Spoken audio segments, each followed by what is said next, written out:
Fala pessoal, como é que vocês estão? Deixa eu contar aqui um segredo aqui pra vocês. Hoje, na verdade não é hoje, né? Vai ser lançado depois do fato, né? O nosso vídeo aqui, como sempre. Gravamos sempre antecipadamente, mas haverá. Eu vou gravar daqui a pouco, né? O nosso episódio aqui do EBDcast. E é aniversário do Gediel, é aniversário do Gediel. E eu comprei um presentinho pra ele, comprei um bolinho e ele vai chegar aqui achando que vai tomar um café normal, com mais um dia pra gravar. E nós vamos surpreender o Gediel com o seu aniversário. E vocês vão acompanhar todos os bastidores e depois nós vamos fazer aqui uma montagem, colocar as fotos aqui pra vocês. E vamos comemorar aí o aniversário do presbítero Gediel, que tem nos ajudado bastante aqui. Parabéns pra você nessa data querida. Ai, galera! Muita felicidade, muitos anos de vida e viva o irmão O Gidiel! pessoal do EBDcast lá já tá sabendo da surpresa. Eu sei que tá sabendo agora. Tá cheio de E grana. aqui, ó, presentão pra Não você. dá presente não, cara. Não, tem que dar presente. Chuva, sol, tempestade, ele vem gravar aqui com a gente. Ele merece mais do que Não os precisa parabéns. nada. É isso aí, daqui a pouco nós estamos com o EBDcast.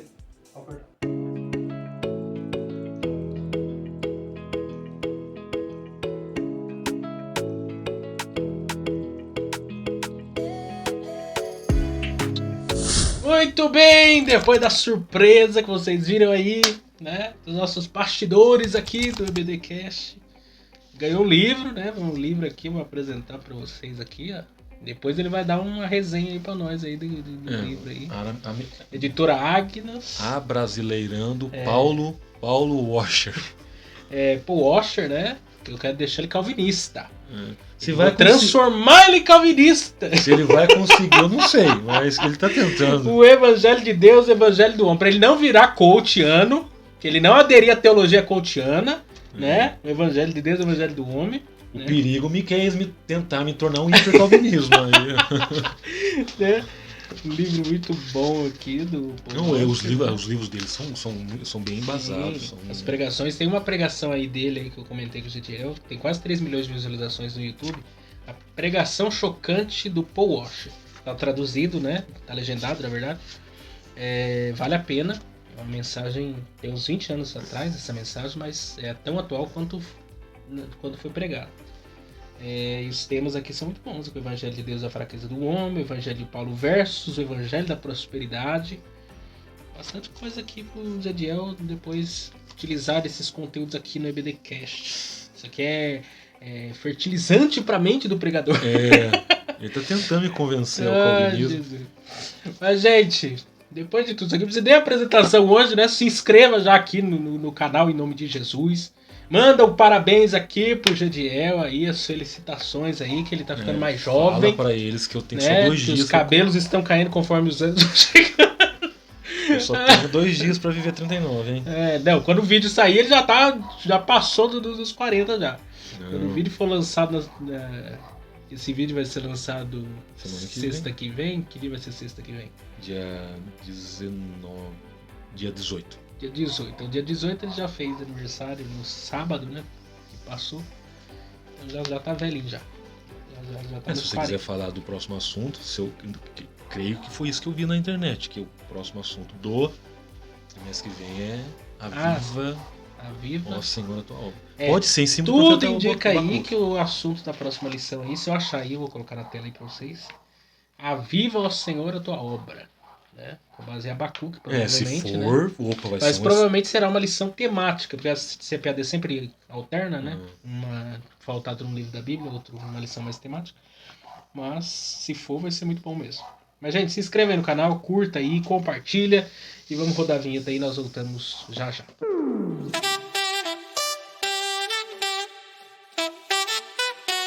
Muito bem, estamos de volta e hoje para falar do bom pastor e os pastores infiéis.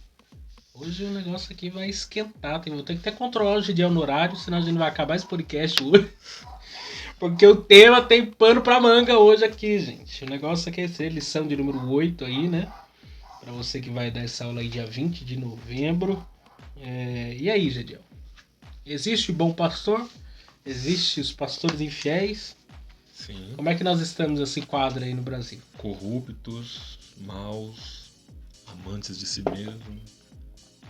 Tem Bastante Isso. pastoras, profetas. Só não diga o nome de uma que você já sabe como é que funciona. Tem uma aí que depois eu vou deixar para mais tarde essa história. Já vai. Vou deixar para mais tarde que eu tenho uma nova para contar para vocês aí da pastora famosa aqui no nosso canal aqui. Eu já falei com o Miquel convidada para vir fazer Eu vou ter que ir lá na igreja dela um dia fazer um podcast com ela. Eu vou ter que trazer ela aqui para ela contar as visões reveladoras dela. Para mim fazer bastante meme aqui no meu canal. Textual aí. Eu sou o bom pastor da sua vida pelas suas ovelhas. João 10, 11. Você não quer ler? Você tá com o Provérbios aberto aí? Deixa eu ler aqui o que você falou. Provérbios mesmo? 27 e 23. Provérbios Porque a ideia de dar, 27. o bom pastor dá a sua vida.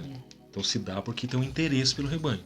Provérbios 27 e 23 23 diz: procura conhecer o estado das tuas ovelhas, põe o teu coração sobre o gado. Conhecer as tuas ovelhas e põe no teu coração. Então se for colocar a ideia de coração, seu sentimento. A ideia de um sentimento de cuidado, de zelo. Sim, Então fica aí uma leitura. para nós aí. Verdade prática.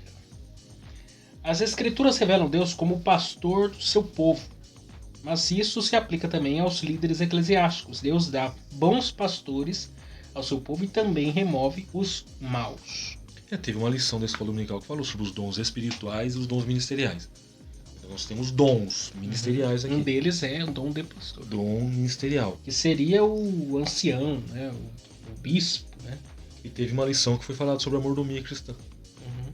Então a questão do ser mordomo é aquele que toma conta de algo que é de outrem, ou de outro.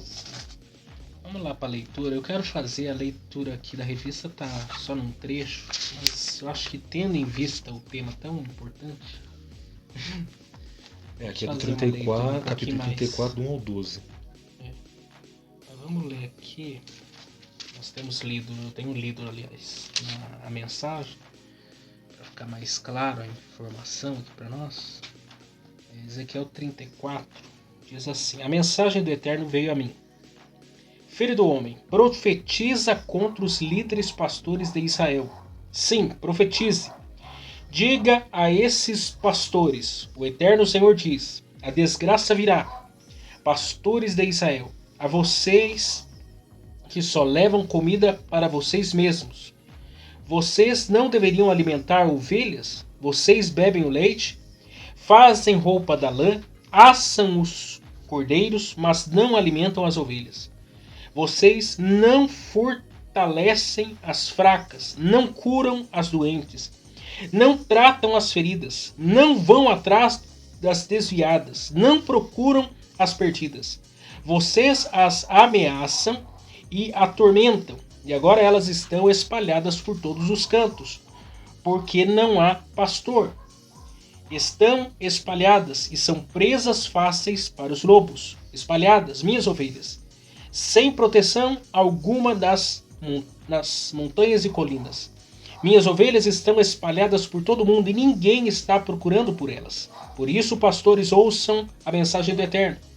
Tão certo como eu sou o Deus vivo, decreto do Eterno, o Senhor, visto que minhas ovelhas foram transformadas em meras presas, em comida fácil para lobos, porque vocês, pastores, as ignoram e só enchem a própria barriga. Ouçam o que o Eterno tem a dizer. Cuidado.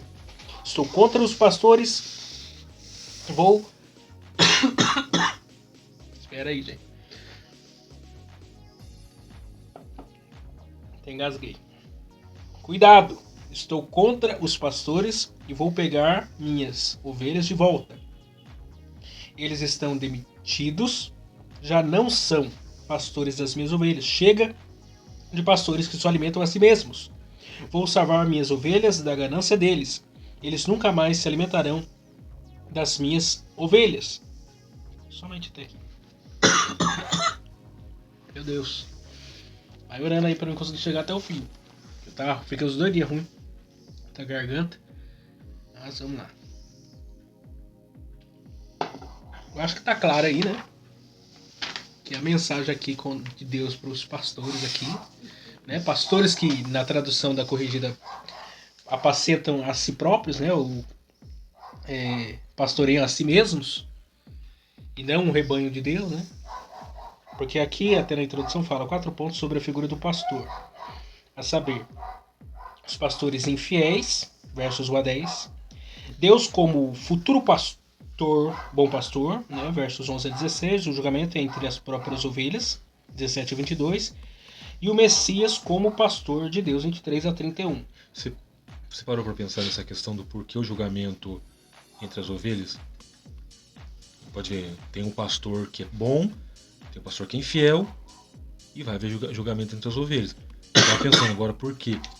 Porque se uma ovelha tem um bom pastor e ela não obedece, ela é desobediente. Então ela vai ter que ser julgada pelo ato de desobediência por estar debaixo da autoridade de um bom pastor, mas ela não reconheceu.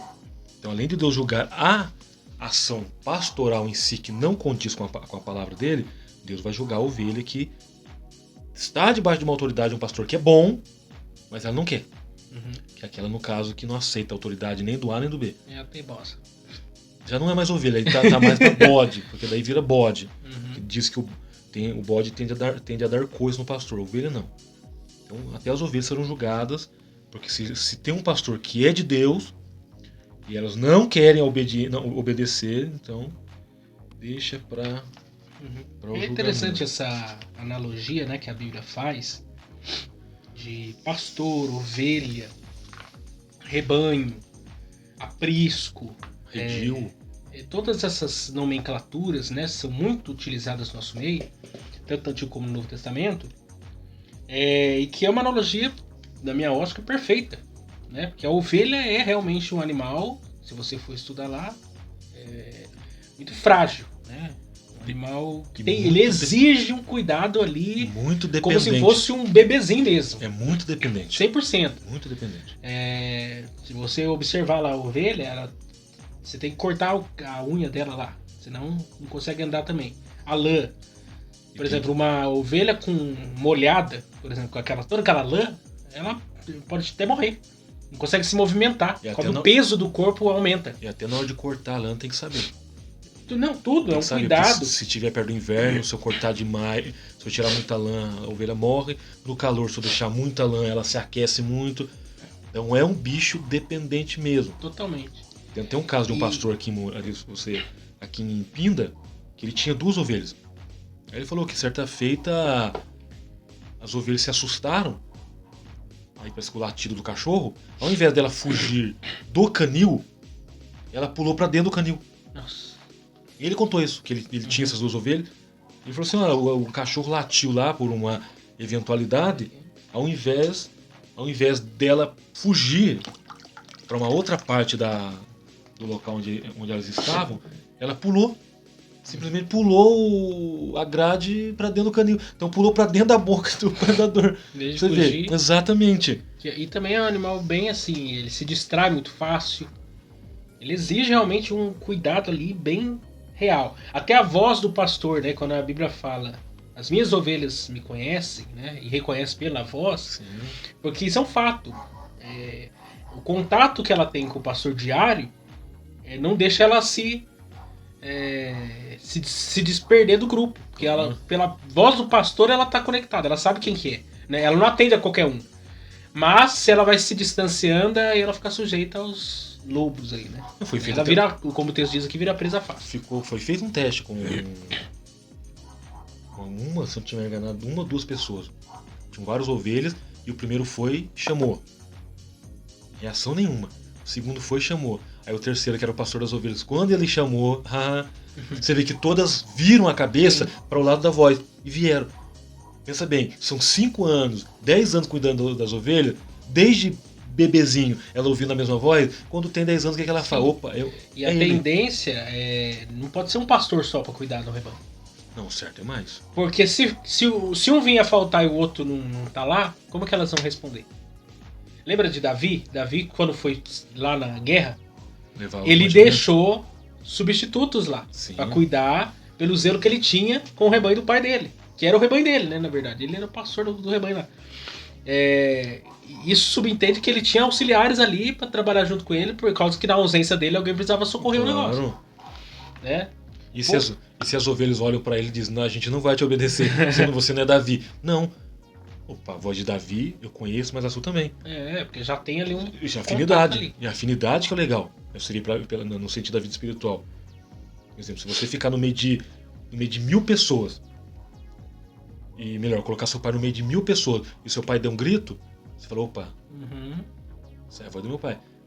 Pode 1000 homens gritarem ao mesmo tempo. Fala, opa, tem uma voz lá no meio que é diferente, que eu conheço essa voz. Por quê? Percepção.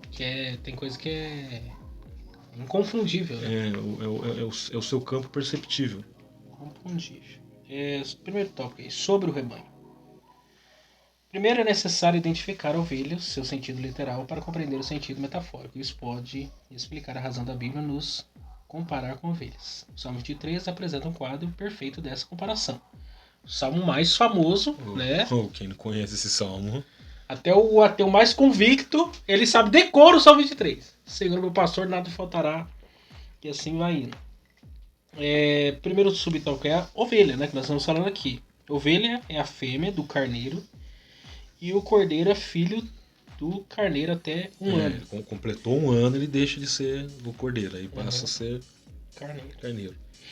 Das 74 vezes que o termo aparece no Novo Testamento, apenas uma vez é literal, que é João 2,14. É um animal dócil, é símbolo de sacrifício e redenção. A natureza da ovelha e a sua relação com o seu humano resultaram em diversas figuras que ilustram o relacionamento entre Deus e o seu povo.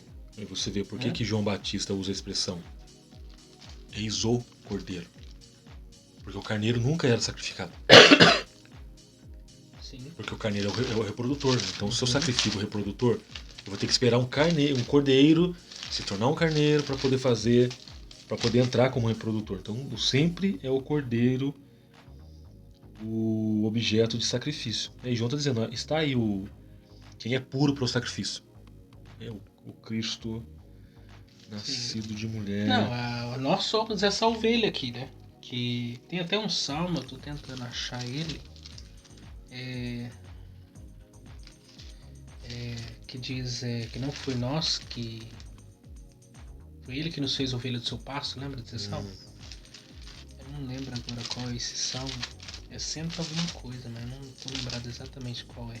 Acho que é o Salmo 100 mesmo. Isso mesmo, Salmo 100, verso 3. Saber que o Senhor é Deus, foi Ele, não nós, que nos fez povo seu e ovelhas do seu pasto. Né? Esse Salmo 100, conhecido, né? E mostra que, na verdade, o fato de nós estarmos no rebanho de Deus é porque Deus assim o quis ser nosso pastor aí. Sabe qual que é um ponto positivo nisso? É que a gente aprende a ser dependente. A ovelha é um bicho dependente o tempo todo. Eu faço de vocês ovelhas para vocês aprenderem. Dependência. Tem pastor, você vai depender dele. Tem ovelha que não gosta muito não. Não, e é interessante, eu gosto da analogia da ovelha, porque existe a ovelha teimosa, né? Sempre tem. Sempre tem, aquela que gosta de andar aleatória ali, quer fugir do bando e tal. E o pastor, ele quebra a patinha da ovelha, enfaixa pra ela andar em outra passada e acompanhar as obediências. Quer dizer, tem umas ovelhas aí que precisa que o pastor quebrar a patinha dela. Interessante que ele sabe onde Sim. quebrar e como bater o cajado. Bate o cajado ali, enfaixa, né? Pra ela se endireitar e entrar no lugar. Quer dizer, o pastor tem um cuidado tão grande, porque... E outra coisa, né? Pensa lá o pastor. Vai passear lá. Vai passear não, vai alimentar a ovelha lá no pasto, né? Até o texto lá do Salmo 23, águas tranquilas, né? E tudo Pastos mais. verdejantes. Alguns falam que a ovelha não bebe água em água turva. Tem que ser água parada. Ela não bebe água em lugar movimentado, porque ela tem medo, ela é muito medrosa. Pega aqui, assusta. Então me leva a águas tranquilas, né? O Salmo diz.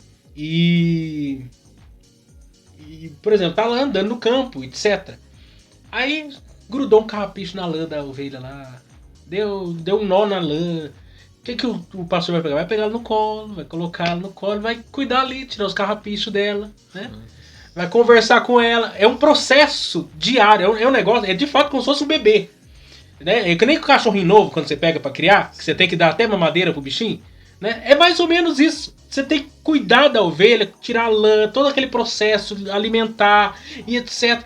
Então isso vai moldando a ovelha, né? Isso vai fazendo que a ovelha amadureça, cresça, né? Se desenvolva, tenha uma vida tranquila, sossegada ali, porque tem alguém ali lidando, cuidando dela, porque ela por si só, ela não tem capacidade de... Ela não é autossuficiente. Eu vejo nisso troca, Miguel. Porque se ela enche de carrapichos, a lã já não é. Como é que eu vou utilizar a lã? Então pode ver, eu paro o serviço, vou até a ovelha, tiro todo o carrapicho, porque eu sei que aquela lã vai ser útil pra mim.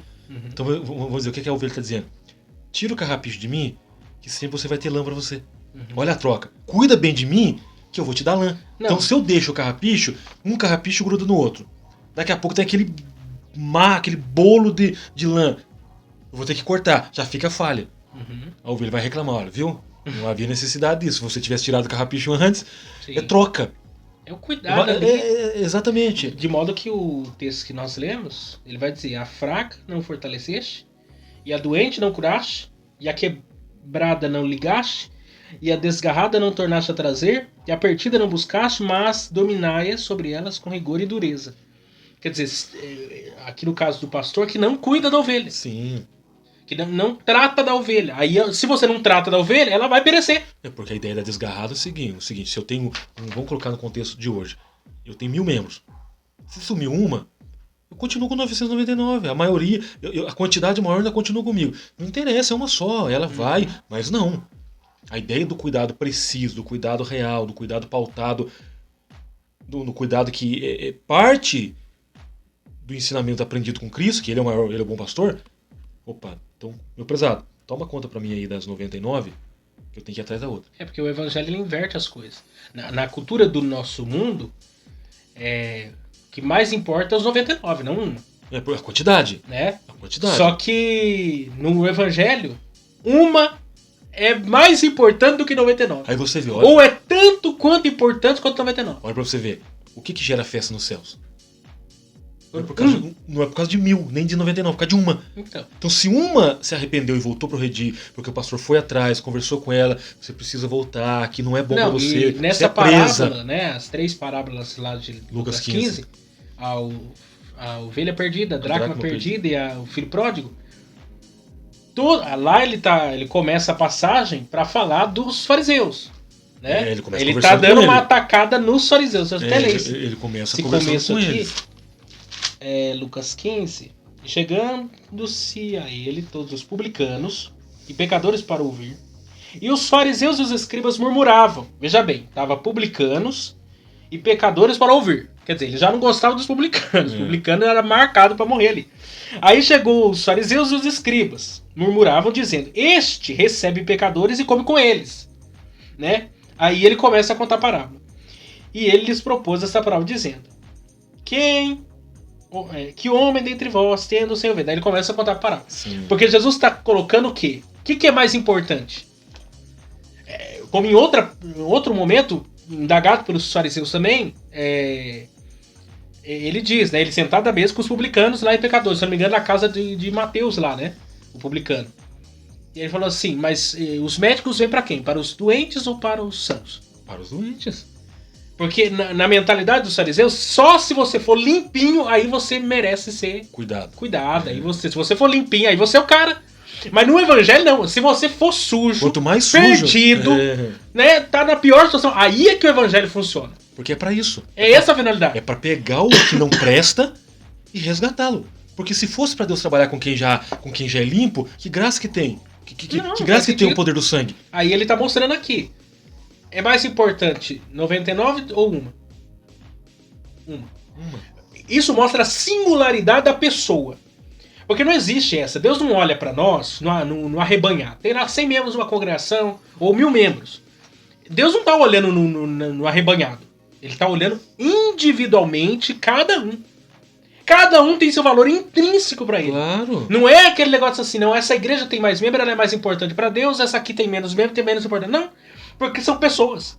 Ele trabalha na individualidade, na particularidade da vida da ovelha. Porque todas têm a sua qualidade. Não tem todos existe. seu- O mesmo sangue dele que verteu pro Miqueias, verteu pro Gediel, na mesma realidade, converteu pra você aí, acabou. Na mesma proporção. Na mesma proporção, o sacrifício foi o mesmo pra mim, pra você e pra todos nós. Quer dizer, o valor de um é tão importante quanto de 100 ou 90 mil, dos 100 mil. Não vai alterar em nada, porque o valor é o mesmo, o preço foi o mesmo. Agora no contexto material, não. No- 99? Não, no contexto Pronto. pragmático da nossa geração, que é o que Relativo. funciona, relativo, sabe, dessa barganha que acontece. não Sabe por interessa. quê? 90, eu tenho 100, uma foi embora, eu tenho 99. No meio dessas 99, eu tenho o quê? Carneiros, cordeiros e ovelhas. A ovelha é a que produz. Então a ovelha que tá prenha, ela vai dar um cordeirinho ou vai dar uma ovelha, que vai ser ou macho ou fêmea. Pronto, eu tenho 100 de novo. Uhum. Mas no reino de Deus, não. Mesmo que a ovelha esteja prenha para dar vida, para dar luz a um cordeirinho ou uma ovelhinha, vai completar 100 de novo, mas a outra que foi desgarrada, ela volta. Então agora tem 101, que a ovelha acabou de dar cria. Então completou 100, mas eu tenho 101 agora. E é isso que é a ação do reino. Aqui fora, não. 90, 100, uma foi embora, não tem problema, a ovelha tá prenha. Ela vai completar 100 de novo. Eu vou continuar tendo 100. Mas o interessante é o amor de Deus por causa de uma. O amor de Deus é tão atrativo, o amor de Deus é como um imã. Ele é uma corda, Não, né? vai. Cordas de amor. Não adianta, é graça. É graça. Estar atrás de uma é a manifestação da graça. É para isso que a graça... Não tem. Essa é a beleza do evangelho. A natureza. As ovelhas são animais indefesos e medrosos, que se assustam facilmente e se dispersam rapidamente. Uma ovelha virada de costas, com as patas para cima, não consegue se levantar. E além de morrer depressa, torna-se presa fácil de predadores. Qualquer animal, até um Qualquer gato. coisinha que ela fizer, até uma mosca. Se ficar muito uma mosca aqui na frente dela, ela já fica perdida. Nessa posição, se chegar um gato lá, um gato pequeno, e Não, pular no lembra de pescoço Davi? dela, ela já morre. Lembra de Davi? Veio o urso, veio o leão, e ele luta com o urso e o leão para defender a ovelha. Ainda tem uma profecia no livro de Isaías que diz que isso revela o fim dos tempos, né?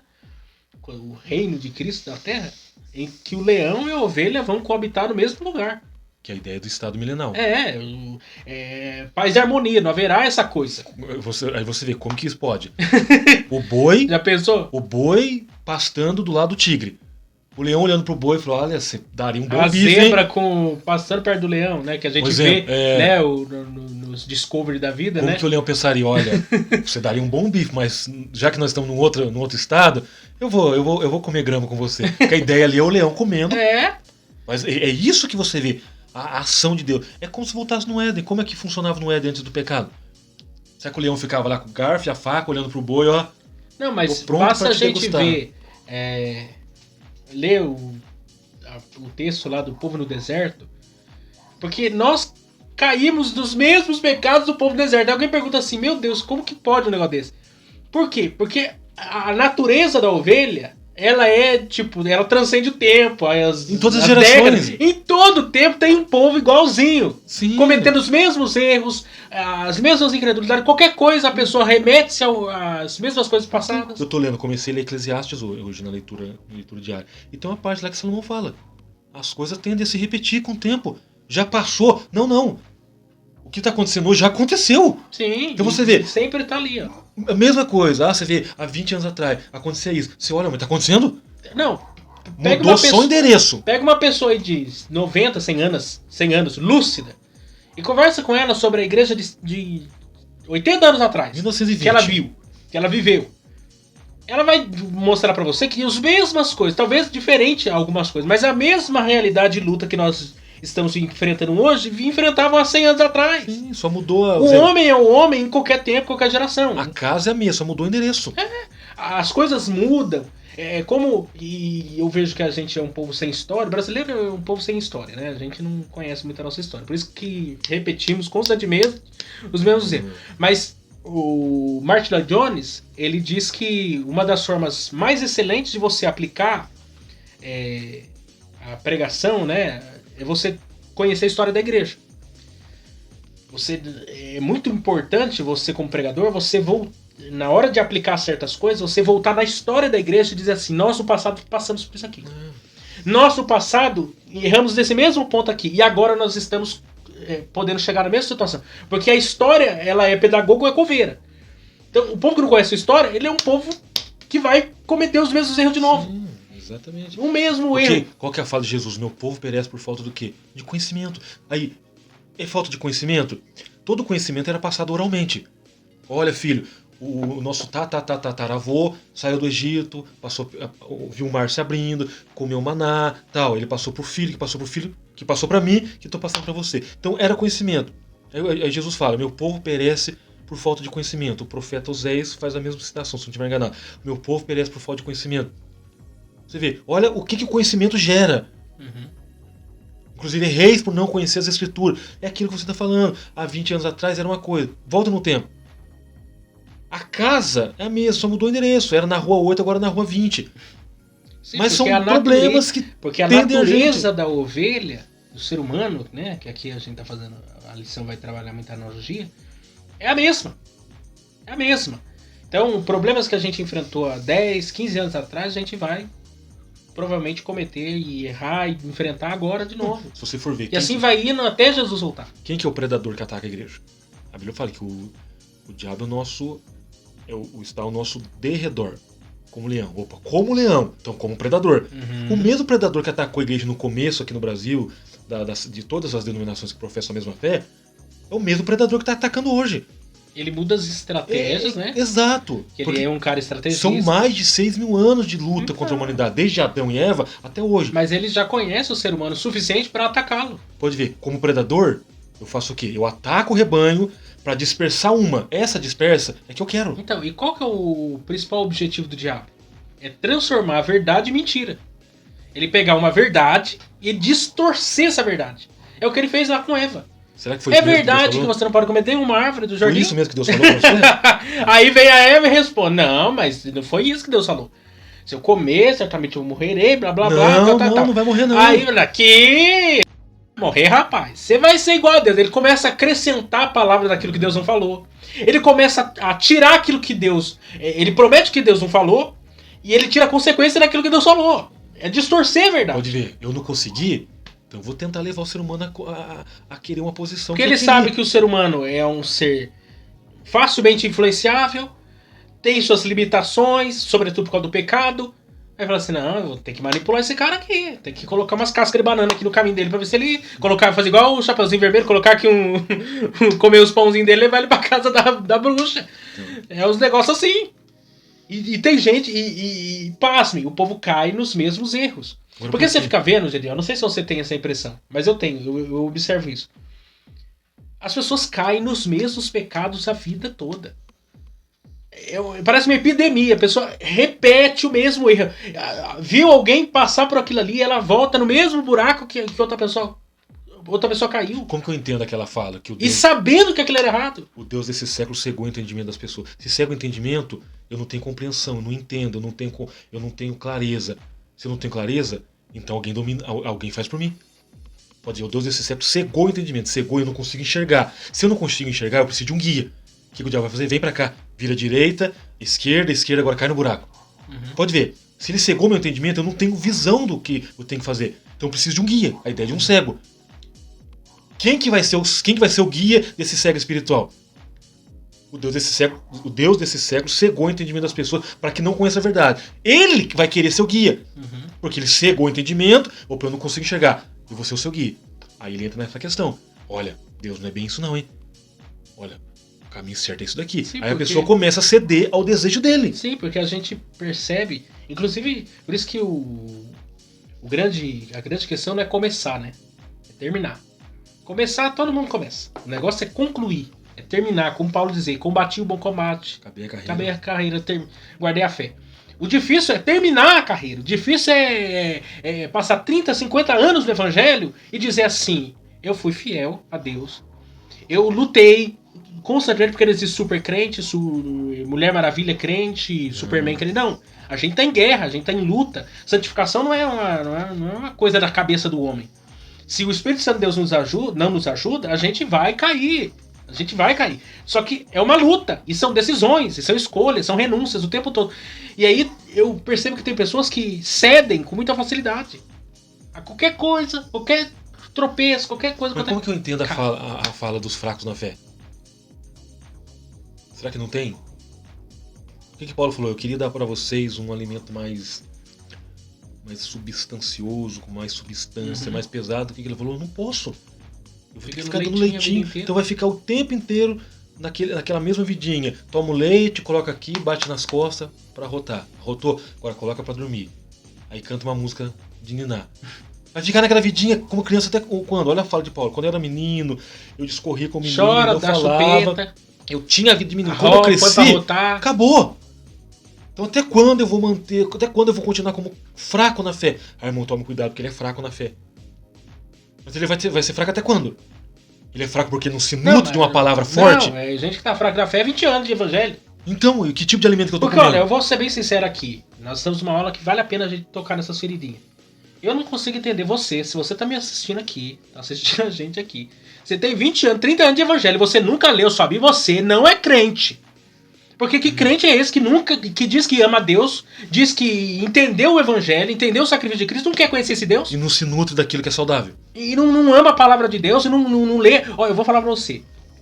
Eu tô trabalhando num lugar que as duas chefes lá são católicas. E a mulher é católica, roxa. Ela não vai assistir porque ela não sabe que eu tenho Ela, católica roxa, Gediel. Ela lê a Bíblia todo dia. E aí? Todo dia. A Bíblia aberta lá. E de vez em quando eu passo lá e ela tá lendo a Bíblia. E ela gosta de ler, tem outros livros lá. E aí o que você pensa? De um católico que não é da tradição deles, ler Bíblia, né? Não é da tradição deles. É da tradição do protestante isso. Católico é meio avesso isso. Aí a pessoa tá lá lendo a Bíblia. Aí eu fico observando pros crentes. Que nós dizemos o solo, a escritura. E nós não queremos a escritura como nossa regra de fé e prática todo dia. Ontem, só pra você ver, você me lembrou, ontem eu vi um vídeo. Esses vídeos rápidos no Rios. Um irmão, Miquel. O repórter, alguém conversando com ele, não mostrou quem é essa pessoa, só mostrou esse irmão. Ele com a Bíblia na mão. Aí essa pessoa pergunta pra ele, qual que é o seu sonho? Ele falou assim, meu sonho é aprender a ler a Bíblia. Eu não sei ler. Eu não sei ler a Bíblia. Ele com a Bíblia na mão. Você vê a paixão dele pela Bíblia, pelo livro. Sim. Aí ele falou assim, olha, tem muita gente que lê, que sabe ler, mas não lê. Aí ele fala na simplicidade dele, como eu gostaria de aprender a ler, aqui está a nossa salvação. É o meu sonho, eu quero aprender a ler a Bíblia, e não posso. E quem pode não lê. Então. E que você vê, olha o exemplo de vida. Você conhece o Acilon? Conheço. O Acilon, eu posso falar dele aqui. Congreguei crente, ele aqui no Vila Rica. Crente. Conhecido em Pindamonhangaba inteiro, né? E quando ele morrer, ele vai virar nome de rua, vai virar nome de viaduto. Se alguém lembra de Marco Maior vai descarregar disso aí. Se alguém lembra dele, amigo, Deus te ama. Jesus ama você. O Acilon, ele é analfabeto. E ele tem textos inteiros da Bíblia decorado. E aí? Textos inteiros, que ele recita pra você e você pode abrir a Bíblia e acompanhar, que ele não erra nenhuma vírgula. E aí? Então não é preguiça. Ó, o pastor Gabriel Aquino, que foi meu professor. Ele foi professor no seminário? No IBA também. Foi. Ele conta que ele foi pastor numa igreja, tinha uma senhora de idade lá, ela lia 4 vezes a Bíblia por ano. E aí? E quando ele falava um texto que estava fora do lugar, ela puxava a orelha dele para virar do cu. E aí?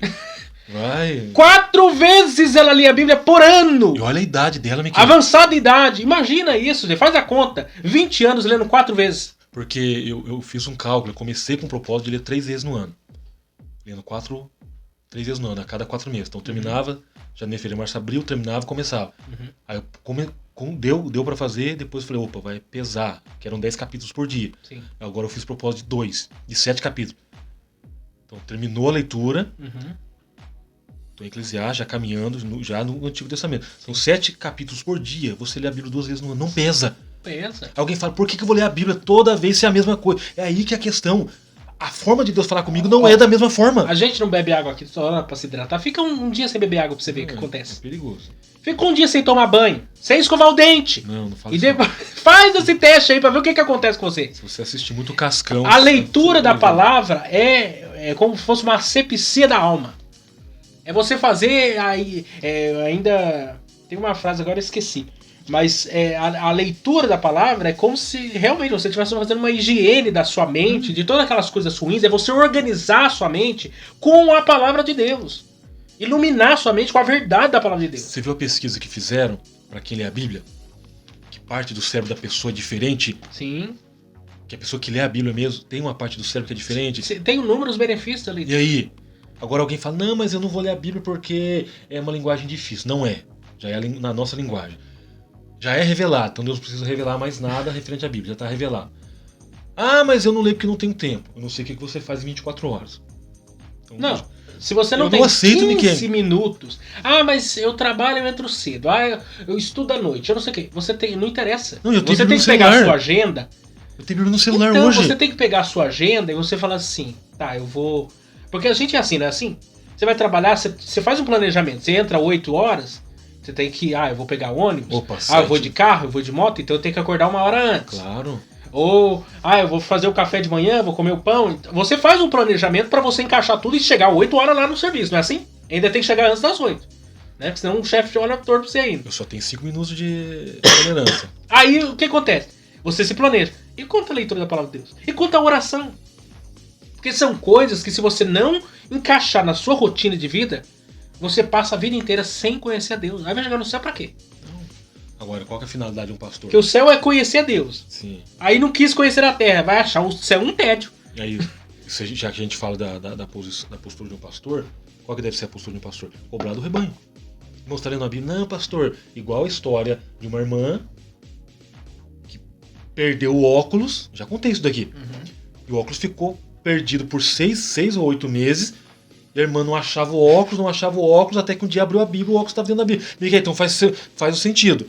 Se eu estou 6 meses sem usar óculos, então faz 6 meses que eu estou sem ler Bíblia. Você não é um cara que esquece a Bíblia na igreja. Não, opa, quantas vezes? Que a gente tem que colocar no achados e perdido. E que ninguém procura e ninguém acha. E aí? Depois eu compro outra. Ai, Senhor Pô. Jesus, vamos avançar. É aquela questão, você é aquilo que você come. Sim. Então, se eu estou me nutrindo da palavra de Deus, com certeza eu tenho que viver algo diferente. Sim. Se lendo a palavra de Deus nós temos uma dificuldade, e isso não é justificativa, de colocar as coisas no lugar, imagina não lendo, porque se eu não leio, eu não conheço. Lendo a gente conhece, e tem aquela luta, porque daí aí o diabo vai atacar. Você leu, você conheceu, agora é hora de eu te atacar. Deus me dê graça para poder viver, praticar. Igual a fala do Alistair McGuff no livro Introdução à Espiritualidade Cristã. Ele fala que espiritualidade cristã, tudo é prática. O reino de Deus não é teoria, é prática. Como é que eu conheço? Então, o pastor, já que nós estamos trabalhando com um bom pastor, ele precisa levar o rebanho a ler. Irmãos, estão lendo a Bíblia? Ah, não, pastor, é um tédio ler a Bíblia. Mas vamos ser sinceros, pega aí um seriado, vara a madrugada, liga a televisão 1 hora da tarde, quando é 7 horas da noite, já assistiu 6 capítulos, agora eu vou estourar uma pipoca pra terminar, falta mais 4. Não. Vai até meia-noite. Eu falo por mim mesmo. Eu já cheguei a assistir uma série, não é pecado ver série, tá? Nós estamos fazendo uma crítica aqui, mas Não, só tô dizendo fazendo que uma avaliação. Mas, por exemplo, eu falo de mim. Eu já tive que... Porque às vezes quando é empolgante, você não quer assistir um episódio. Você quer assistir a série inteira num dia só. Se tiver 20, você assiste os 20. Você assiste os 20 num dia só, você maratona, fica o olho vermelho, mas não desconecta. Agora, e quanto a ler a palavra de Deus? E quanto a orar? E quanto a ter um momento de comunhão com os irmãos da igreja ali para aprender a palavra? A gente não tem. Isso não é prioridade, isso não é importante. Aí você vê George Miller. George Miller é conhecido como apóstolo da fé. Também não deixou de ser pastor. Ele tinha o seu lado pastoral. Ele leu a Bíblia, se não estiver enganado, foi 200 vezes na vida. Metade da leitura, metade dessas leituras, ele fez de joelho. E qual foi a conclusão dele no final da vida? Eu não sei nada. Como é que uma pessoa que lê a Bíblia 200 vezes, leu de joelho, leu com certeza sentado, em pé, deitado, leu no culto, no púlpito, e chega, eu não sei por quê. Porque a fonte é inesgotável. Como é que eu vou falar de uma coisa que eu não conheço? Igual o pastor foi pregar, irmãos, abrem no Salmo 151. Que teve de crente procurando? Que é um dos vídeos no meu Instagram lá que tem mais vídeo. 151, tudo bem, tem 151 salmos. Vai que ele acha. Ó, pastor, eu achei aqui na minha 151. Ô, meu irmão, então deixa eu ver a sua Bíblia. Tem alguma coisa errada, pode ser erro de digitação. Um dia que eu for pregar sobre o tema escritura, eu vou fazer essa ilustração ainda. Vou fazer uma pegadinha com o povo. Abra aí num livro da Bíblia que não existe. Abre aí Eclesiastes, Judite, Segunda Macabeus. Aí os irmãos vão ficar estranhos, vocês vão procurar. Pode ter certeza que vai ter gente que vai procurar. Não, ou senão você pode pegar um profeta. Por exemplo, abrem aí no... Não, Sofonias e Micaías. Irmãos, abrem aí no profeta Micaías. Eu vou pensar que é Miqueias. Então. Micaías, porque foi profeta. Sim. Na época de Josafá e Acabe. Abrem aí Micaías. Aí, opa, acharam? Capítulo 2 de Micaías? E você vê que tem gente que vai pra... o povo vai procurar. É no Antigo ou no Novo ainda alguém vai perguntar. Vai lá no Índio se procurar. O rebanho. Nós estamos atrasados. O rebanho. O povo de Deus e a igreja são identificados diversas vezes, né, na Bíblia como rebanho. Além do próprio rebanho, aplicado a Israel. Vamos pular aqui para os pastores. A palavra pastores de Israel, no contexto de Ezequiel, bem como de Jeremias, se refere aos governantes. O sistema político na antiguidade de Israel era teocrático e não era possível separar civil do religioso. Os dois. Então, porque aqui Ezequiel ele vai tratar da questão dos pastores, mas ele está olhando uma questão bem mais ampla, né? Não apenas para o sacerdócio ali, como os governantes como um todo ali, que liderava de fato o povo de Israel naquele contexto. Para nós aqui, nós avaliamos já num aspecto mais eclesiástico mesmo, relativo à igreja mesmo. Mais denominacional não, que Estado. Não olhando para a nação, os presidentes, vereadores ou deputados, não. É mais eclesiástico nossa leitura sobre o assunto. Você vê, Josias não foi rei? Não foi na época de Josias que houve uma mudança total? Ezequias não foi rei? Vai mudar tudo aqui. Altares no chão. Todos os deuses aí no chão. Todos os postes ídolos no chão. Por quê? Eu sou rei, sou civil, sou homem, estou aqui como autoridade, debaixo da autoridade suprema, que é a autoridade de Deus, e a gente vai começar a fazer uma mudança. É porque o povo de Israel, é interessante estudar Israel, é um nó, inclusive, na cabeça dos historiadores, sociólogos, antropólogos, etc. Porque você não consegue estudar Israel, por exemplo, a etnia, a religião, a cultura separado. Você só consegue olhar tudo junto, porque o povo de Israel foi gerado a partir de Abraão e Sara, né? Aquela geração ali começa. E isso no aspecto já religioso, tudo, né? Geográfico, então você não tem como separar, né, as coisas. Tem nações não, por exemplo, o Brasil, você estuda separado as coisas, né? Você pega ali os portugueses, os índios, os africanos, aí vai surgir esse povo miscigenado que é o povo do Brasil, tá? Você entendeu a coisa. Aí tem a religião, o cristianismo veio com os portugueses, é massa. Aí você tem as religiões afros, tem as culturas religiosas dos indígenas e tal. Você vai estudando separadamente as coisas, mas o povo de Israel não. Uma coisa tá entranhada na outra, não tem como você separar. Vive junto. Já tá tudo junto ali, tá tudo junto misturado. E aqui, para nós, a aplicação é os pastores, né? Eu não sei se é esse capítulo, mas diz o Jeremias, não lembro quem fala, que Deus daria pastores segundo o seu coração. Como Davi era um homem segundo o coração de Deus. Exatamente, lembrando de Davi. O Jeremias, porque aqui é citado tanto Ezequiel quanto Jeremias que trabalha com essa, Sim, com essa questão. Porque nesse contexto aqui nós temos pastores, porém, que não são pastores segundo o coração de Deus. Como existem até os dias atuais, né? Pastores que já nem existe, né? Nós não somos da teologia, na declaração de fé da Assembleia de Deus não valida pastor. Não, mas alguém pode falar, mas é questão denominacional. Eu tenho que entender que toda denominação cristã que professa a fé no Pai, no Filho e no Espírito Santo tem a palavra de Deus como regra de fé, crê no batismo, por imersão, seja lá, acredita no mesmo céu, no mesmo destino, tem a Bíblia como regra de fé. Então se a palavra de Deus está dizendo que não, como é que uma denominação pode criar uma norma ou uma regra que está indo contra a palavra de Deus? Porque o que rege a igreja não são os próprios estatutos da igreja, é a palavra. Sim. Não é a igreja que rege a Bíblia, não é a igreja que determina como eu vou interpretar a Bíblia, é a Bíblia que diz como a igreja tem que ser. Então a igreja ela vive de acordo com a Bíblia. Se a Bíblia está dizendo que pode, mas nós temos que entender que é uma lacuna de tempo de 2000 anos, que tenha 1 milhão de anos.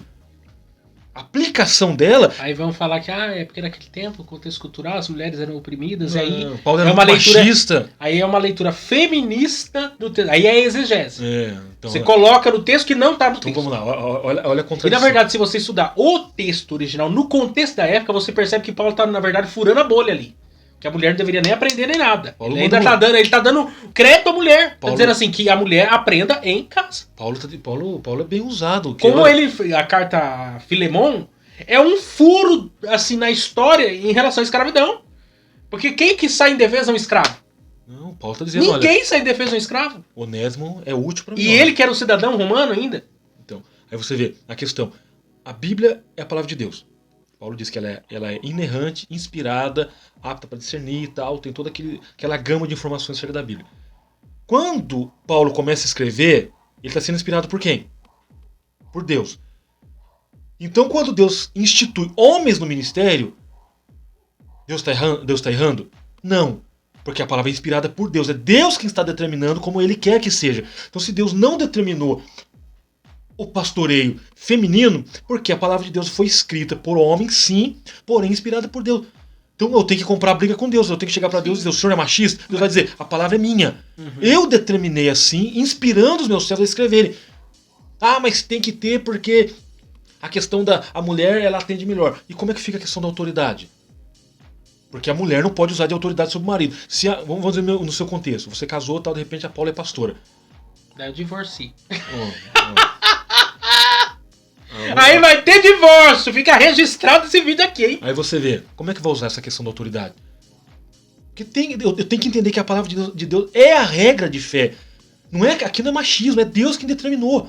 É Deus quem ordenou. Separai para mim Paulo e Barnabé para a obra do ministério. Atos 13, versículo... Não, isso quando a gente... É fato que quando a gente fala, a mulher não pode ser pastora e cargos eclesiásticos, etc. A gente não está dizendo que a mulher ela tem que ser, ela é inútil na igreja por causa disso, ou ela não tem seu papel na igreja por causa disso. Ela pode ser uma Pelo excelente contrário, conselheira. a mulher, na reforma protestante, no ministério de Jesus, em todo o contexto da história, quem cuidou dos bastidores? As mulheres. O papel que as mulheres desempenharam em toda a história da igreja é fundamental, Tem seja seu no catolicismo peso. ou Sim. no protestantismo. Foi a mão das mulheres que colocaram o negócio. Quer ver um exemplo do Brasil? A Santa Casa. Santa Casa era organizada por quem? As freiras. E aí? Quem colocava a mão na massa? Que virava professora, que virava médica, que virava enfermeira? As freiras. E aí? Então não tem? As mulheres, então, não desempenharam o papel na história? Agora eu tenho que entender o seguinte, o Até problema... no patrocínio do Ministério de Jesus, as E aí? mulheres que patrocinaram. O problema hoje eu vou dizer, é a questão feminista que insere na cabeça da mulher que ela tem o direito de ser pastora. Aí como é que fica a questão da autoridade? A mulher vai usar de autoridade sobre o marido? Então fica uma coisa meio inversa. Inversa. Não, eu sou pastora, tal. Você quer ser pastora pra quê? Glamour? Status? Então não é status ser mulher de pastor. Primeiro que mulher de pastor não é nome. Eu preciso identificar. A questão Miqueias, a esposa Paula. A esposa do pastor tem nome. Não casei. Não é, mas vamos dizer que ele tá casado. Estão me casando no tempo. Miqueias aceita Paula como sua legítima esposa. Sim! Mas essa é a questão. Como é que eu vou usar de autoridade? Então a palavra de Deus é de Deus e Deus determinou. Pastores, tome conta do rebanho. Aí, a mulher do pastor que está junto com ele auxilia, aconselha. No momento de oração, os filhos são em tempo integral, ela está lá na oração, os filhos foram levados para a creche, a mulher vai para oração com o marido. No momento de aconselhar um casal, aconselhar um homem, aconselhar uma mulher, os dois estão lá. Aí o pastor, eu preciso agora de uma fala feminina. Sim. Ele não vai chamar uma irmã de um outro pastor para estar junto com ele. E aí? Agora precisa da sua fala. E tem coisas que as mulheres desempenharão um papel na igreja que debaixo da supervisão é a autoridade do pastor. E isso não há problema nenhum. O problema é quando se inverte os papéis e acontece o que nós temos visto aí. Né? E é triste. É triste. Teve uma vez que eu fui numa igreja aí, não vou falar qual, que eu fiquei horrorizado quando eu cheguei na igreja. Quando eu cheguei e vi aquele bando de mulher em cima do púlpito. Tinha um obreiro só em cima do púlpito, homem. Bendito sou eu entre as mulheres. Gente de Deus, e olha, eu fiquei constrangido, porque é um negócio assim anticlímax pra nós. A gente que não tá acostumado com isso, Você fica até meio sem saber o que fazer. Aí você senta ou não senta lá em cima? Você fica falando assim, eu acho que eu vou ficar aqui embaixo. É melhor ir embora. Aí, Não sei pra onde eu aí a vou. Paula já fecha o olho assim, me quer no meio de 10. Jesus, vou pregar contra o pastorato. Daí você vai pregar o quê? Assim, contra o pastorato feminino. Se eu tiver azedo no dia, pode ser que... Jesus, Maurício. Então vamos lá, o 2 aí. Sobre os pastores infiéis. Agora que o caldo vai entornar aqui. Né? Nós já introduzimos aí, foi água com açúcar até agora segura, aperta o cinto. Dá uma olhada no horário ainda, estamos quase já 9 horas. estouramos todo o horário já. Sobre os pastores infiéis. O profeta Ezequiel compara os líderes de Israel a pastores. Pode dizer que o tema da presente lição é provavelmente o mais familiar do livro de Ezequiel por causa da linguagem pastoril.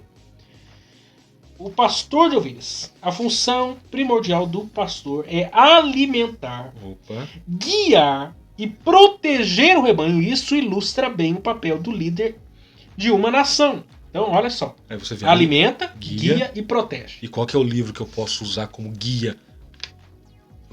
Porque no sentido de alimentar, literalmente, o pastor vai alimentar com arroz e feijão?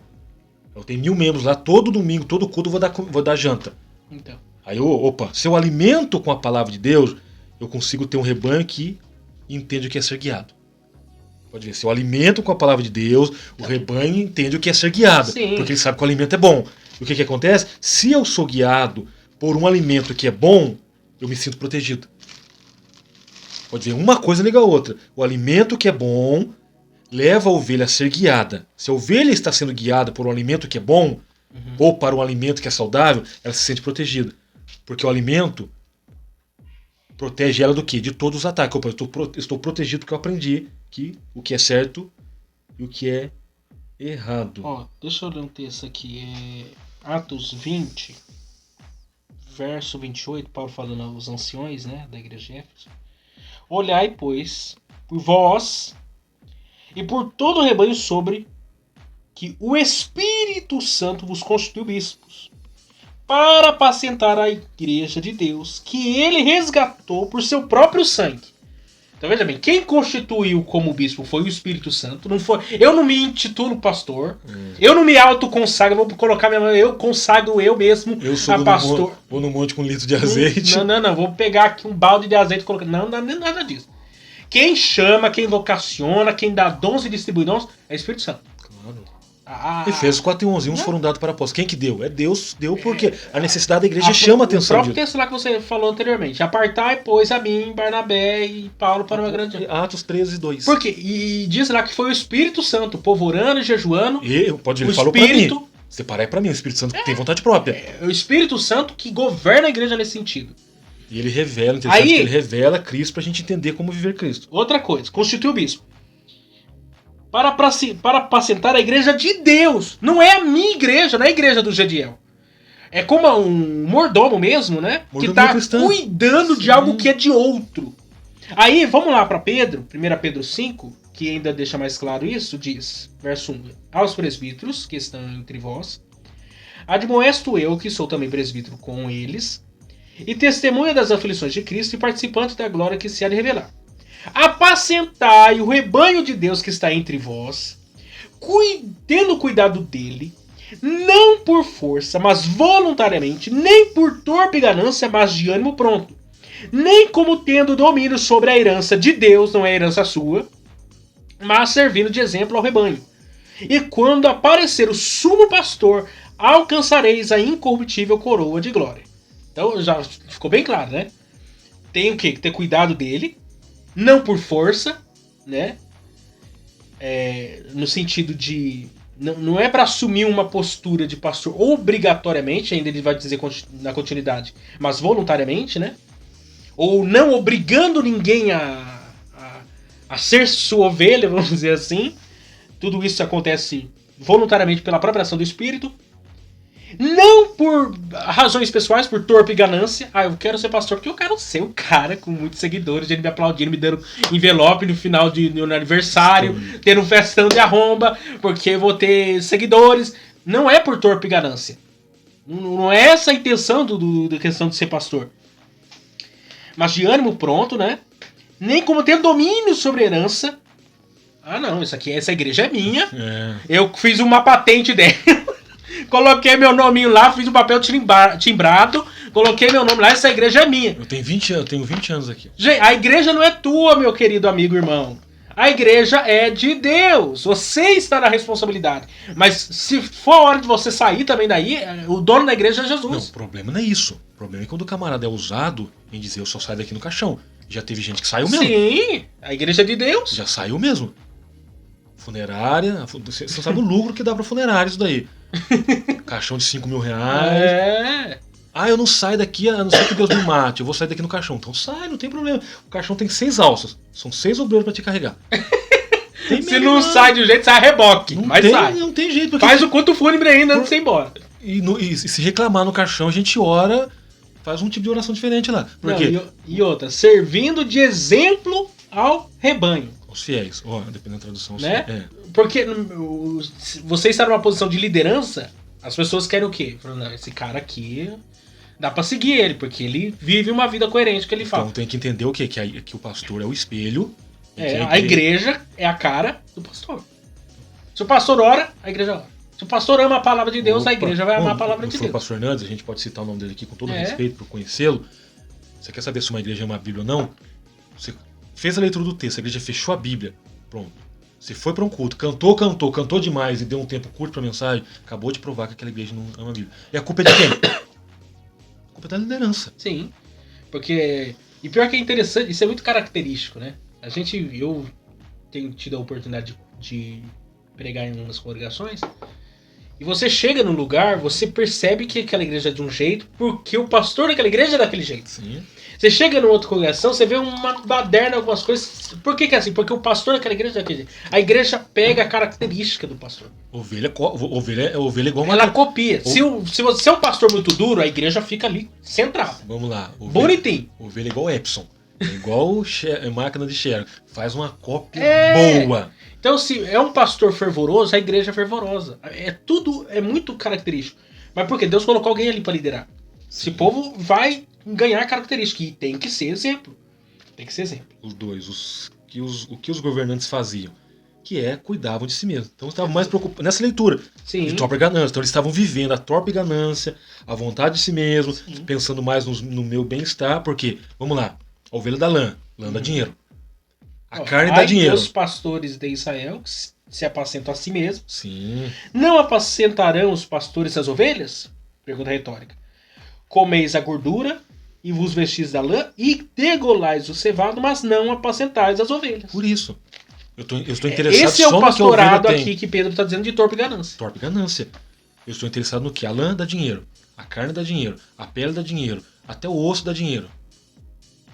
Chifre dá dinheiro, que daí o chifre faz berrante. o chifre serve para fazer alguma coisa. Então a ovelha em si ela é útil, ela é rendável. Só que daí fica aquela questão. Se eu não alimento a ovelha é magra. Se ela está magra, ela tende a... Vamos colocar no contexto espiritual, ela tende a anemia espiritual. Sim. Eu vou matando a ovelha porque eu só estou sugando a ovelha e não dou. Aí você vê aquele ditado: a grama do vizinho sempre é mais verde do que a minha. Ah, eu estou perdendo membro. Meu irmão, se você estiver ouvindo aí e for um pastor, dá uma olhada no tipo de mensagem que você está dando para tua ovelha. Ovelha não gosta de capim seco. Uhum. Ovelha que é alimento, que é comida, que nutre, que faz ela sentar, ó. Vamos ser sinceros. Virar com a barriguinha pra cima, a ovelha, o carneiro, o cordeirinho, com a barriga pra cima e falou: hoje o pastor me alimentou. Isso é gratificante. Não, A ovelha volta para casa alimentada. Eu gosto da ideia do apetite, né? Porque fome e apetite são coisas diferentes. O apetite é aquela vontade de comer, né? Fome é a pessoa que não tem mesmo o que comer, né? Aí ela tá com fome.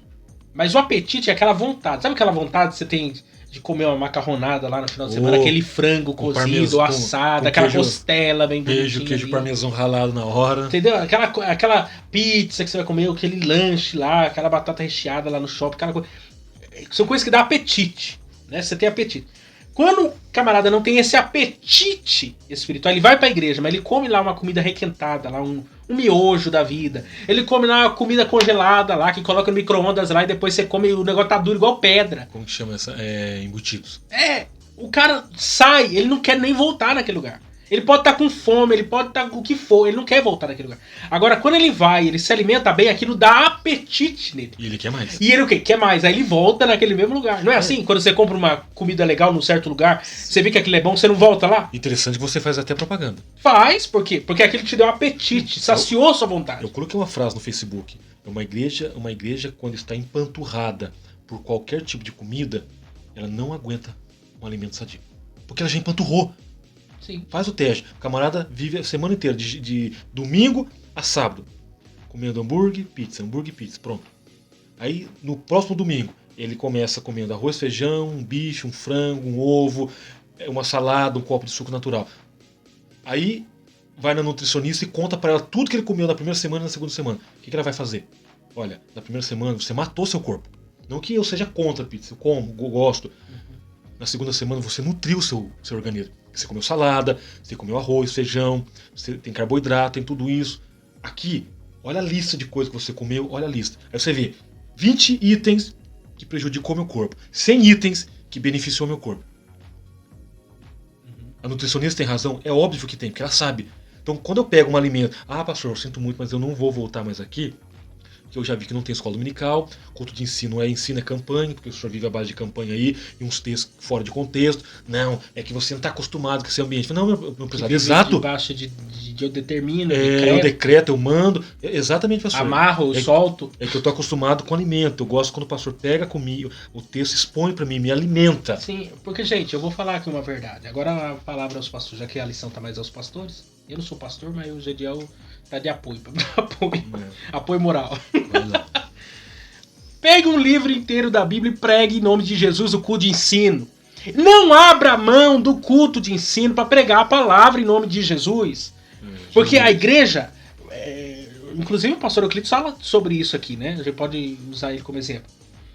Se o pastor não prega no culto de ensino nem na ceia, a igreja não tem identidade. Opa, é perigoso. Ele não sabe o que o pastor pensa, porque a igreja vai saber o que o pastor pensa por aquilo que ele prega. Claro. Aí se ele não prega no culto de ensino, ele não prega no culto de ceia, ele prega de vez em nunca num culto de domingo. Como é que a igreja sabe que esse homem pensa? E como é que eu vou ser orientado, guiado por ele? Tem dois momentos que o pastor precisa estar presente diante da igreja. Culto de ensino, que é com ele, e culto de ceia. É a hora dele dar aquele puxão de orelha, é a hora dele dar aquela mensagem mais dura, sim. Sim, e outra coisa, eu entendo que nós, pentecostais, não fomos acostumados, como os irmãos reformados foram ao longo de toda a sua história, a pregação expositiva. Isso é uma coisa nova para nós, pentecostais. Tá entrando no nosso meio com mais peso. Tá entrando com força, mas a questão da pregação expositiva ainda é uma coisa muito tímida, né? E alguns entendem até errado a questão da pregação expositiva. Nós somos mais criados na pregação tópica, né? Temática e tal. Que existe a pregação temática, que é boa também, é necessária às vezes. Alguns textos você não consegue tratar expositivamente. Você tem que tratar ele tematicamente, alguns temas. Agora, a pregação expositiva, você pega lá Lucas, capítulo 1. Hoje tem uma perícope aqui. Perícope é tipo um parágrafo, né? No texto bíblico. Vou pregar esse parágrafo hoje. Semana que vem vou pregar o segundo parágrafo. Terceira semana vou pregar o quarto parágrafo. E assim até meu filho, você não vai cansar a igreja, porque você vai ter mensagem nova toda semana. Sim. Você vai dar todo o conselho de Deus para a igreja. Você não vai pular versículo. Não, aqui tá falando de adultério. Vou pular adultério porque tem irmão na igreja de adultério. Não, tem outro ali que tem problema da avareza. Esse texto aqui vai falar contra dízimos e ofertas. Não, você não vai pular o texto bíblico. A pregação expositiva é você pregar o texto sagrado. Tem um ali que é glutão, não posso falar dele. O outro ali gosta de comer ali, marca a boca. Não, a pregação expositiva, ela te livra inclusive dos milindres. Alguém pensar assim, o pastor tá pregando sermão carapuça. Fala assim, não, irmãos, nós estamos numa série no Evangelho de Lucas e hoje aqui vai falar sobre o glutão. Aí você vê, eu tenho um amigo que ele é mestre em teologia. Ele falou, na época que eu passei pelo seminário, ele conheceu um dos professores do seminário, e ele conta isso, ele chegou a contar isso pra mim. Ele pregou o livro de Hebreus mais de 10 anos. Miguel, são mais de 10 anos pregando o livro de Hebreus. Alguém fala, não tem outro livro na Bíblia? Miguel, são 10 anos, mais de 10 anos pregando o mesmo livro. Aí que eu entendo, a palavra de Deus ela é inesgotável, imagina, uma fonte inesgotável. 52 semanas vezes 10. Dá quantas vezes? Não, dá mais de 10 anos, ele pregou mais de 10 anos. Então faz a conta. Alguém fala, aí pega lá, Primeiro capítulo, havendo Deus, primeiro capítulo, versículo 1, havendo Deus falado. Opa, havendo Deus, o que Deus falou? O que Deus comunicou? Porque Pronto, a pregação- versículo já vai embora. Essa é a beleza. Quando o cara entende o que é a pregação expositiva, ele fica até, às vezes, constrangido de pregar um versículo. Porque um versículo você pregaria 3, 4 mensagens. Então, se for Dependendo da se mensagem, fosse dependendo do texto. Pela lógica. Por quê? E não é porque o cara tá inventando coisa. O texto fala por si mesmo. Qual que é a lei fundamental da hermenêutica? A Bíblia interpreta a própria O Bíblia. texto fala por si. Você pega lá Hebreus, que é um texto, um livro, Isso inclusive é. dificílimo. É. Não é um livro simples. Não é pra qualquer um também. Romanos. Mas você vai lá, havendo Deus, antigamente, falado, muitas vezes, de muitas maneiras, aos pais, pelos profetas, do Salão, nesses últimos tempos, pelo seu filho. Se você fizer uma divisão só do texto, havendo Deus o quê? Antigamente. Antigamente o quê? O Antigo Testamento. Na época da Falado. Juliana. E aí você tem mensagem revelada, revelação plenária, todas aquelas... De forma que Deus falou. Todas Isso aquelas de várias maneiras que Deus falou. Muitas vezes, de muitas maneiras. E por Aos pais, que pais são Aí esses? você vê, por que Deus falou de muitas vezes? Porque de muitas maneiras. Porque ele gosta de falar muitas vezes pra gente entender de fato o que ele quer. Aí, então, só aqui daria uma mensagem falando assim, como Deus fala. Como ouvir a voz de Deus? Já dá uma mensagem aí, ó. Se prepara, tu faz esboço E aí. por que Deus fala do jeito que ele fala? Você tá entendendo? A palavra, ela é rica. Aí eu fico vendo gente que inventa coisa que tá fora da Bíblia. Você fala assim, o cara tem uma criatividade incrível. Igual tava ouvindo a gente sempre ouve no culto. Ele fala, pra não ficar só nas minhas palavras. Ao contrário. Então o pastor Hernandes fala o seguinte: você tem o texto, agora você prega em cima do texto. Ou você vai pregar primeiro pra depois dizer onde é que tá no texto. Não, é a história do cara que lê o texto, foge do texto, nunca mais volta pro texto, depois você se pergunta, mas por que ele leu aquele texto? E aí? Porque a pregação expositiva tem 3 verbos: ler, explicar e aplicar. Você tem que ler o texto. A pregação expositiva parte do texto. Então você vai lá ler o texto. Tá, agora você vai explicar aquele texto. Calvino falava, se você não explica o texto, você não pregou o texto. E depois você vai aplicar. Porque também não, porque tem uns que fica só na parte da explicação. Aí não chega na aplicação. A pregação não conclui, né? É aquele cara fala 40 minutos, você tá querendo chegar, tá, e agora onde isso se aplica na minha vida? Nem o cara sabe mais. Que ele já falou tanta coisa. É o cara que vai pregar lá sobre o bom pastor, inclusive. Aí fala da ovelha, fala do pastor, fala da grama, fala da Palestina, fala do cordeiro redil, fala do não sei o quê. Aí quando chega, aí o ouvinte tá lá na cadeira, entendeu tudo a respeito do assunto, só tá perguntando assim, e daí? Eu quero saber agora, eu e aqui, século XXI, o que se aplica na minha vida em nome de Jesus? Como é que eu aplico? Você se coloca como uma ovelha? Você Tá sabe o que entendendo? você é uma E ovelha? outra coisa, a pregação expositiva não é alegoria. Porque tem alguns que gostam de tirar leite de pedra também da Bíblia, né? Exato. Pega lá, lê aquilo que a gente já falou aqui outra vez, né? É os 5 significados das pedras que Davi pegou no ribeiro. A primeira pedra significa uma coisa, a segunda pedra significa outra. Quem que era amigo, mas a pedra fala em nome de Jesus. Quem que era... Só quem falou com a rocha foi Moisés. Quem que era alegórico demais era Orígenes. Orígenes era Os muito caras alegórico. acham... Não, eu acho que é Orígenes, não sei quem que fala, né? Do caso lá de... Cantares. Não, da Abraão e Melquisedeque, né?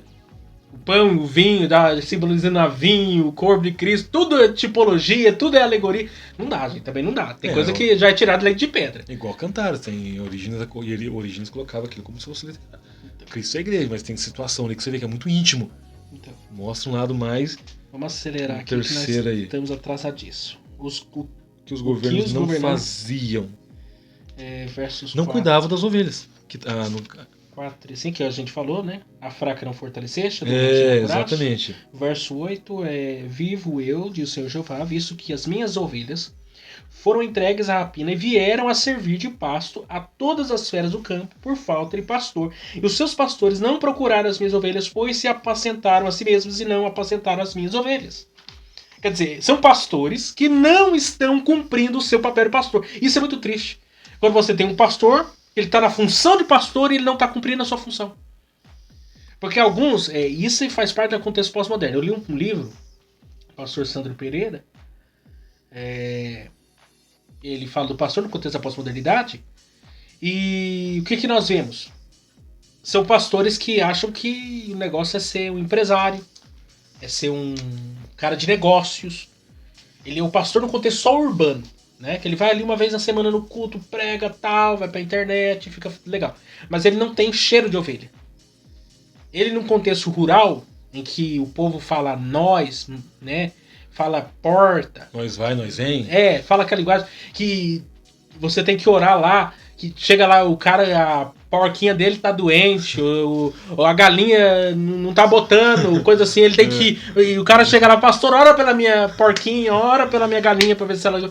O cara não sabe nem o que falar. O gambá está atacando o galinheiro. É uns negócios assim, ele não consegue entender o contexto do povo. E cada vez mais que o pastor se afasta da realidade da ovelha, pior ele é.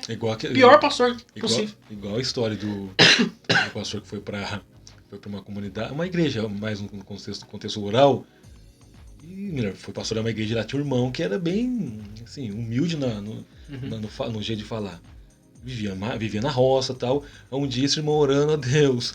Eu peço que o senhor guarde a minha arma, guarde a minha arma. O pastor ficou preocupado, será que arma que será que é essa? Será que tem alguma onça aqui por perto? Aí você vê, senhor, guarda a minha alma, guarda a minha alma. Mas aí como arma. ele fala, guarda a minha arma, o pastor ficou preocupado. Se ele não entende, ele pergunta pro meu irmão, e aí, qual que é o calibre? Não, pastor, que calibre? Não, mas arma? Não, que arma? Não, mas hoje em dia, você vê aí, o povo, nada contra, a gente tá aqui também nas redes sociais. Mas as pessoas, o quê? Muitas vezes valorizam mais o pastor aqui da internet do que o pastor local. E às vezes até avalia o pastor local com o cara da internet. Não, mas quando você tá doente, quem vai na tua casa visitar você? O cara da internet ou o seu pastor local? A Bíblia fala o quê? Se houver alguém doente entre vós, chame os presbíteros. O presbítero não atravessa a tela da televisão e põe as mãos. Eu tenho que chamar o presbítero pra ele vir. Porque e muitos acabam virando crente online, se é que existe isso, né? Que a gente falou até uma vez dos movimentos desigrejados. Não, a ovelha precisa de pastor, precisa de rebanho, precisa de aprisco, precisa ter contato com outras pessoas. E o pastor precisa ter esse contato. O pastor precisa... A ovelha faltou 3 domingos seguidos. O que está acontecendo com essa ovelha? Eu lembro, eu fui pastoreado, não vou citar aqui o nome, mas o pastor tinha a lista de presença dos crentes. E na porta, sem que os crentes soubessem, os obreiros anotavam lá a frequência. Não é porque ele estava querendo controlar os crentes, era para saber o motivo de tantas faltas. Para se, tipo, bateu 3 faltas aqui, vou ligar. Meu querido, o que tá acontecendo? Tá doente? O que tá acontecendo? Ou vai fazer uma visita lá. Porque tem uns que, esse aqui trabalha durante a semana, tá justificado. Esse aqui estuda, tá justificado. Mas esse aqui nunca apareceu. O que tá acontecendo com esse aqui? Injustificado. Injustificado sem motivo. Então, o pastor ele tem que ter um controle. E numa igreja de 100, 200 membros, você consegue ainda fazer esse controle. E quando é 1.000, 2.000, 5.000 membros? Então, aí começa a ficar mais difícil. Então, o pastor tem que conhecer, e até mesmo o pastor Wellington, né, que foi professor meu também, ele falava, eu faço visita na casa dos membros. Aí você chega lá na casa do membro, você consegue descobrir coisa que você vai pregar no culto de ensino com a conversa que você tem com o membro. Porque às vezes tá um monte de nó na cabeça do cara ali, e aí o cara que é pastor, conhece a palavra de Deus, sabe o que é verdade e fala assim, tá, eu preciso tirar esse nó na cabeça dessa ovelha. Como é que eu vou fazer isso? Preciso ensinar a palavra. Opa! E a dúvida de um pode ser a dúvida do outro. Preciso ensinar a palavra. E hoje em dia, sobretudo, conversa com crente, conversa com as ovelhas, pastor. Você quer saber o que você vai pregar na quinta-feira? No culto de ensino da sua igreja? Converse com os seus membros. Bom, você vê o que tem de crentes com dúvidas. Não, crente que não crê em coisa básica, não entende nada. Na questão da ascensão, na questão... Opa, Jesus de fato nasceu mesmo? Deus de fato existe? Teve uma irmã que me procurou no dia 30, que teve o segundo turno das eleições. Eu falei, gente, olha, eu precisei fazer uma pergunta pra Deus. Será que Deus existe? Assim, o culto discorrendo, eu fui lá fora pra beber água.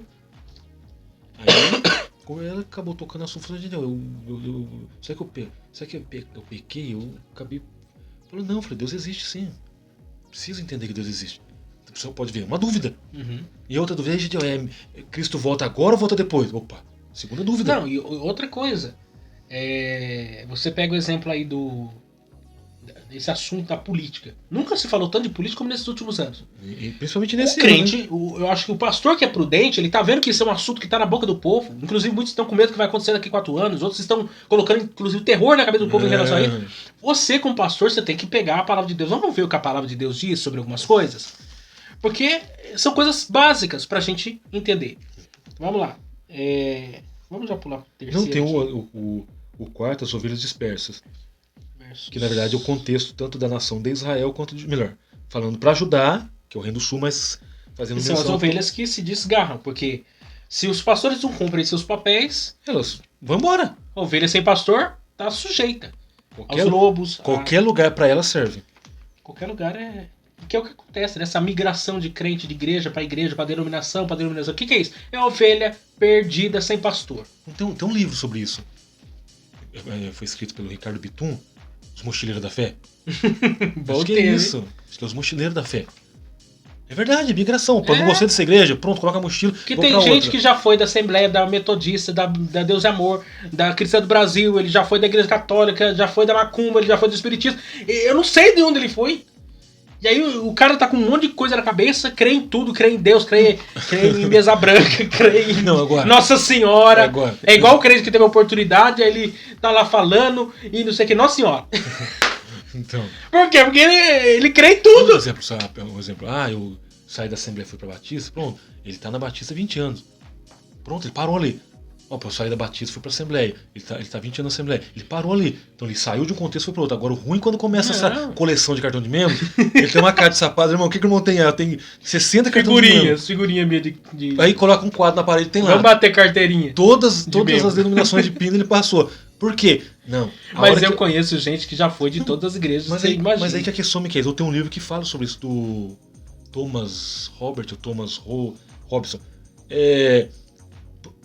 Proibida a entrada de pessoas perfeitas.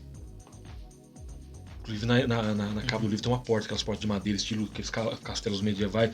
Proibida a entrada de pessoas perfeitas. De repente o camarada está nessa. Não, o dia que eu achar uma igreja perfeita eu fico. Coitado, ele já passou por 200, estragou 200 e quer achar 200. Ele é o problema da igreja?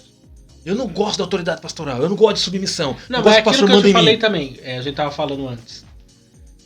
Você pega um bairro da cidade lá. Às vezes você vai entrar no bairro, você conhece assim, você vai transitando nas ruas e tal, você vê lá. Se tem uma igreja, por exemplo, uma batista, uma Assembleia de Deus, uma metodista, uma igreja que tem já uma estrutura maior por trás, aquela igreja ali ela vai dar frutos muitos anos ali naquele bairro. Agora, quando é aquela igreja que tem um nome já esquisito, que o pastor é ele que é o pastor e dono da igreja, dono do ponto, dono de tudo, aquela igreja não vai dar fruto. Eu não tô sendo preconceituoso. Eu tô dizendo porque quando não tem uma base muito boa, muito sólida, a igreja morre. Ela morre. E aí as pessoas começam o quê? E essas pessoas passam por essas igrejas, transitam em todas as igrejas do bairro, e que inclusive elas identificam a igreja do pastor fulano, a igreja da pastora cicrano, não tem nem nome a igreja. A igreja, o nome é do pastor. Agora, quando no nosso caso, Assembleia de Deus, Ministério Belém, Pindamonhangaba, a gente tem o costume, a igreja de Moreira César, a igreja de Botiqueira, Zereta, é o quê? A nossa igreja naquele bairro. Exatamente. Que tá ali há anos. Moreira tem quantos anos a igreja lá? Moreira deve ser uma das mais antigas. Moreira deve ter 50 anos, se não for deve ter uns 40, 60 anos. Mais ou menos aí. Porque eu acho que é Moreira, depois Vila São Benedito, né? Lá no distrito. Moreira é o... Então, aí você pega uma igreja que tá quase 60 anos num bairro. Quantos membros? Uns 200? Vamos colocar redondo aí. Uns 200 membros. Mais de 60 anos num bairro. Isso é uma história, uma vida, uma pessoa. Porque daí eu conto, você vê. Se fosse contar Só todo... você tá quanto tempo lá? Desde 2001. Não, mais de 20 anos numa igreja. Que eu já fui de lá 2 vezes. Antes de ir pra Roseira. E quando voltamos, voltei pra Moreira. Porque já era dali. É então, uma coisa que é o meu ambiente. Eu gosto da... Não, e outra... migração de Então, Moreira. uma igreja sólida, ela produz crentes maduros. Agora, quando esse povo vai numa igreja, numa ministério de fulano de tal, torna-se esse povo ovelhas sem pastor. E quando é fruto de rebelião? Ou quando não é as casas, né? Casa das pastoras. E quando é fruto de rebelião? Não gostei Também. da sua cara, não gostei do seu ministério. Era do ministério tal, rachou, fez outro pra E ele. faz a cabeça, ela tem 100 membros, faz a cabeça de 50. Ah, vou seguir o fulano lá. Espírito de Roboão. Que é o espírito da divisão. Exatamente. O terceiro aí. O bom pastor, vamos fazer um apuradão aqui. Porque aí vai pegar... A relação divina com os meus pastores, né? A reação. Reação. É a questão de punição. Sim. Porque se são maus pastores... Porque assim diz o Senhor Jeová, eis que eu mesmo, procurarei as minhas ovelhas e as buscarei. Como o pastor busca o seu rebanho no dia em que está no meio de suas ovelhas dispersas, assim buscarei as minhas ovelhas. E as farei voltar de todos os lugares por onde andaram espalhadas no dia de nuvem e de escuridão. Acho que eu não li o verso 10. Eis que eu estou Eis que eu estou contra os pastores e desmandarei as minhas ovelhas à sua mão, e eles deixarão de apacentar as ovelhas e não se apacentarão mais a si mesmos. Livrarei as minhas ovelhas da sua boca e lhes não servirão mais de pasto. Quer dizer, Deus, o juízo é esse, Deus vai livrar. Opa, É. porque o rebanho é dele. Exatamente, graças a Deus por isso. E Deus tem feito isso, né, em muitos lugares, Se até os dias você atuais. não presta, porque aí eu tenho que entender o seguinte, se você não presta pra ser pastor, não tem alguém pra te colocar. Não, é a passagem de Malaquias lá que ele ia pegar as fezes, esfregar na cara do sacerdote e tornar ele imundo. Para que ele fosse expulso da função dele. Um exemplo. Qual que foi na fala de Deus pra Samuel? Você vai ter dó de Saul até quando? Não, os Saul filhos não serve. de Eli. Saul não serve mais pra ser rei, não. Já tem escolhido um segundo meu coração. O filho de Finéias. Que Deus. É muito curioso isso, porque Eli já não tá ouvindo mais a voz de Deus. Já tá cego também, já tá Já tá gordo, né? Também. Caiu da cadeira. rechonchudo. Os filhos, naquela perversão, Faziam do tabernáculo. imoralidade. Vamos ser sinceros, estão fazendo o tabernáculo como se fosse um bordel. Sim. E daí Deus pega e fala com Samuel, que era um menino ainda naquela época, para repreender o sacerdote velho. E pode ver que ele fala o seguinte: Samuel, não me esconda nada do que Deus te falou. E é palavra de juízo. Opa, exatamente. Então você vê. E Havendo eu rejeitado E aí Saul. tá o perigo, porque Deus vai tratar, cuidado com o rebanho que você tá cuidando. Porque o rebanho é teu e as responsabilidades vão vir sobre as suas mãos. Porque o juízo vem. Se você não fizer conforme a vontade de Deus, o negócio vai esquentar pro seu lado aí. O segundo. Jesus, o bom pastor, é o exemplo, né? Que é o Salmo É 23. o sumo pastor. O Salmo 23 encaixa na pessoa de Cristo Sim. 1000%. Não tem como não. O Salmo 23 é Cristo. Sim. Não tem como dizer que ali é Cristo. E o pastor cristão, o bom pastor é aquele que está disposto a arriscar a vida pelas ovelhas, assim como fez Davi, enfrentando um leão e um urso. E o que pode ser o leão e o urso hoje? Qualquer ataque. Um exemplo. Problema. Heresias. Tudo que não A presta. igreja que vem. sendo entregue a um contexto contrário à vontade de Deus. Tudo isso aí. E essas igrejas que estão tendendo ao liberalismo aí, como é que funciona? Sim. Vamos. Não, os pastores, né, que estão vendo Olha lá, ele deixou. disco voadores, né? Porque cada dia é uma heresia que surge, né? Uma novidade, umas visões assim, né? E tá parecendo o Chaves. Ah, se foi disco voador, né? Por Deus, né? Se essa pessoa começar a ler mais a Bíblia, com certeza. E É, diz que lê. Se lesse a Bíblia, eu não estaria vendo disco voador, nem ET, Não, nem e ela nada. diz que lê. Ela fala o cavuco. Ela escavaca a Bíblia, Então, escavuca a Bíblia. É. Gente, semana que vem, Gog e Magog. Rapaz, essa Um já- dia de juízo. Essa daí nós vai ter que orar uma semana, jejuar, ler todos os livros. Aí nós volta aqui pra tentar dar uma aula sobre esse assunto. Provavelmente pode durar 30 minutos. 30 minutos. Se nós não dar conta do recado, a gente só faz a leitura dos tópicos e... Ou senão, não, a gente vai alegorizar. Tem que fazer, imitar os caras por aí. Não, Faz uma alegoria aí. Alegorizando. Alegoriza tudo e já era. Não vou fazer isso não. Senão vocês vão se desinscrever do canal, não vai dar certo. Gente, semana que vem nós estaremos de volta. Deus abençoe vocês aí.